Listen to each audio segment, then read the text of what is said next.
नागपूर जिल्हा क्रीडा संकुलाच्या उभारणीसाठी 100 कोटींच्या प्रकल्पास प्रशासकीय मान्यता देण्यात आली आहे।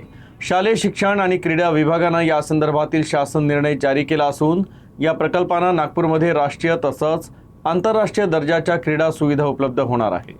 नागपूरच्या क्रीडा विकासाला नवी दिशा देणारा महत्त्वपूर्ण निर्णय राज्य शासनाने घेतला असून या महत्त्वाकांक्षी प्रकल्पासाठी महसूल मंत्री तथा नागपूर जिल्ह्याचे पालकमंत्री चंद्रशेखर बावनकुळे यांनी सातत्याने पाठपुरावा केला होता। नागपूर जिल्हा क्रीडा संकुल हे आधुनिक तंत्रज्ञान आणि आंतरराष्ट्रीय निकषानुसार विकसित करण्यात येणार आहे।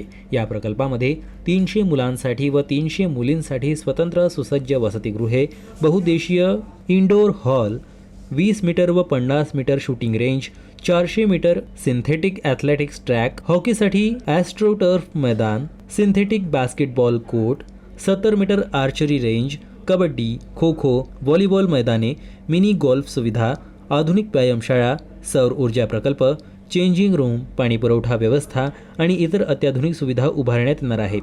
या प्रकल्पाला 20 मे 2026 रोजी उच्चस्तरीय सचिव समितीची मंजुरी मिळाल्यानंतर 25 जून 2026 रोजी राज्य मंत्रिमंडळाने ही मंजुरी दिली होती। त्यानंतर आता शासनाने प्रशासकीय मान्यता दिल्याने प्रकल्पाच्या प्रत्यक्ष अंमलबजावणीचा मार्ग मोकळा झाला आहे। या प्रकल्पासाठी लागणारा संपूर्ण निधी शालेय शिक्षण व क्रीडा विभागाच्या अर्थसंकल्पीय तरतुदीतून उपलब्ध करून देण्यात येणार आहे।